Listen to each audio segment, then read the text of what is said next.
Welcome back to What Arty Noobs with General Disturbance. This is a Panhard EBR 75FL10. It's a Tier 8 French premium light tank. It's located on the south spawn of Murovanka, and this one is under the command of gritmaddness123 of No Retreat, No Surrender. Now this little thing came out a few years ago. It's got, oh, he's actually selected the high speed straight away. And he's off. Now the wheelies, they're not particularly liked by most people in the game. I'm afraid they are a bit of a terror. And in fact I think a lot of people believe that Wargaming shouldn't have put them in the game at all. Nevertheless, they are in the game at the moment, so let's describe exactly what's going on in this battlefield. Well, he's spotted the enemy already, locked onto that ELC. He's actually shooting the HE rounds, which have got fairly good pen and very good gun handling on this little tank. EBR, by the way, means Engin Blind de Reconnaissance. I hope I'm not butchering the pronunciation there, but I probably am. He got a shot in on the ELC, but yeah, unfortunately only one. The standard APCR rounds will do 175 hit points, alpha, and 180mm of penetration. With the HE rounds you've got 260 alpha and they'll penetrate 75mm of armour. Now he tried to lock onto that ELC, didn't get it, and now he's well into enemy territory and he's spotting most of the enemy tanks for his team, which is very useful. But yeah, he got hit in the main body of the tank. Driver was knocked out, but he's put him back in. Now he's actually fixing the wheels, but he's not pressing the repair kit because that's already been pressed. And so he's just having to wait for the wonky wheel to get sorted again. Those wheels actually do act as spaced armour, both in the game and in real life. They were actually described as having that capability. Well, he's hit one of the enemy tanks as he went through. The ELC took another shot and he's now disappearing out of that magic forest again with several shots chasing him. Fires, well, he locked onto the ELC, but he fired blind almost as he was running away. He's still got one round left. He fires that into an STA-1 and tries to disappear. There's the ELC and he's gone. So he got some spotting out of that. Now it's really speed that saves the EBR, the fact that it can go so fast. Its top speed in the game, 60 km an hour on standard running, but with cruise mode it can go up to 80 km an hour, as you're seeing here. Now it's I always like to give you something odd that you probably don't know about the vehicles you see in the videos. Something you may not know is that an EBR carried the coffin of Charles de Gaulle when he died. Yep, they took the turret off an EBR. This specific, well, not this specific one, but an EBR 75. They took the turret off, the FL10 turret, and put his coffin on it and carried his coffin throughout the funeral ceremony. Yeah, so that's a bit odd. It goes almost as fast backwards as it does forwards, actually. In fact, it is the same speed. In fact, the driver can drive it either way. It's a crew of 4, normally, and in the game it's basically an auto-loader, you might say, with 2 shots.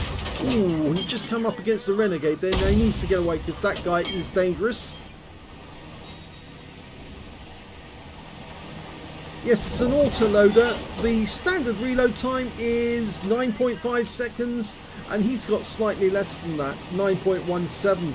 He selected the APCR rounds for that target, and he's now stopped to take a shot at the charioteer, and he gets the kill. So he's got a kill, and he's got quite a lot of spotting assist already. Now you don't normally stop in this vehicle because stopping can be fatal, but he's completed whatever mission it was. Let's have a look. It was to get 1,500 spotting and 1,000 damage. Firing blind there at the T95.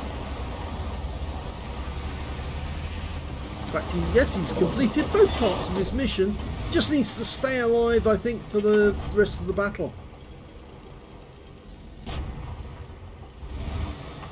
Now the engine to this vehicle is a 200 horsepower, 6 litre horizontally opposed 12-cylinder engine, and you wouldn't believe where it actually is located. No, it's not in the main body of the tank.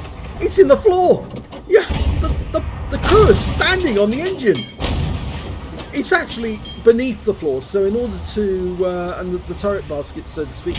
So in order for them to fix the engine, the crew have to get out, and then they have to take the turret off the vehicle. Otherwise, they can't get to the engine. That's another fact that I think most people don't know about this vehicle. That's why it's incredibly difficult to hit the engine, you see, because it's so low in the vehicle. It's also an air-cooled engine as well. I can mention that if you use this in a cold climate, it would actually be quite warm because it would give you nice toasty feet. But in a hot climate, it would be absolutely dreadful. And in fact, actually, the EBRs were used in hot climates. In fact, they were bought by the French, the Indonesians, and the Portuguese.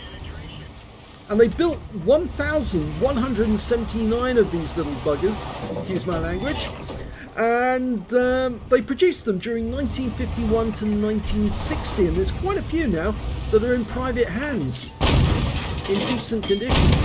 And he gets a kill on the AMX-8 in 449 Liberté, the guy who hit him earlier in the battle.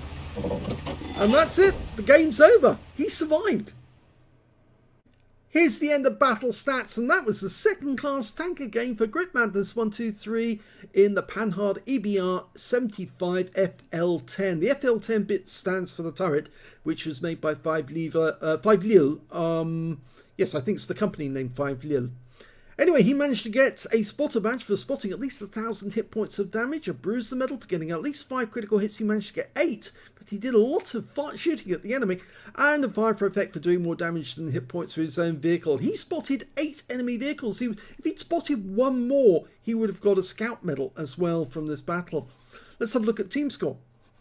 Didn't get the highest damage in the game. Nope, that went to the IS-3A on his team with 3,138, but he did pick up the third highest damage because the Scorpion managed 2,266 and he got 2,226. Not far behind.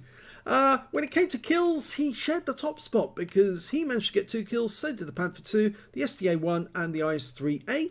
And when it came to base XP, he is right at the top because he did all that spotting. 1,026 base experience points, 956 went to the IS-3A, 912 went to the Bachatillon Brasque on his own team. He fired 30 rounds, got 19 direct hits and 12 penetrations, 3 splash. Damage of 2,226 hit points, of which 336 were at more than 300 meters. Received 3 hits from the enemy, 2 of which were penetrations, 1 non-penetration. And he spotted 8 enemy vehicles, damaged 7, killed 2, 1,330 hit points of damage assistance. That was spotting assist.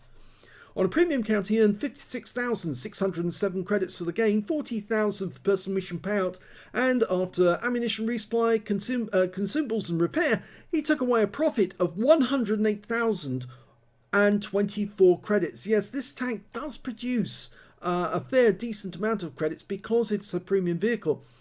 And 1,026 XP times 2 for the first victory, 154 for this being a premium vehicle, took away 3,232 experience points altogether. He says that this was his best EBR game ever. I can believe it. Yeah, it was a good game actually. He did a lot of damage. You don't normally see EBRs getting that much damage. You just see them being a complete and utter pest to the enemy, running around them until somebody nails yes, I was going to say another rude word, because we just don't like them in the game. I think they do ruin the game. Originally, when they first came out, I thought, oh, this is exciting. It's like playing Mario Kart. But now I believe it's a very bad mistake by Wargaming, because when they brought out the other wheeled vehicles, they showed how much they were dominant over the tanks and the artillery. And effectively, they've just made a complete mess of the game. And really, in my view, they should be taken out of the game, or at least they should be made incredibly vulnerable to enemy fire. And that way, at least they could remain in the game, but they would be easy to take out if you could land a shell near them or put a shell into them. So there you have it, the Panhard EBR 75FL10 and gritmaddness123. If you enjoyed that replay, please give this video a like, do subscribe to our channel, leave a little comment down below because it feeds the algorithm.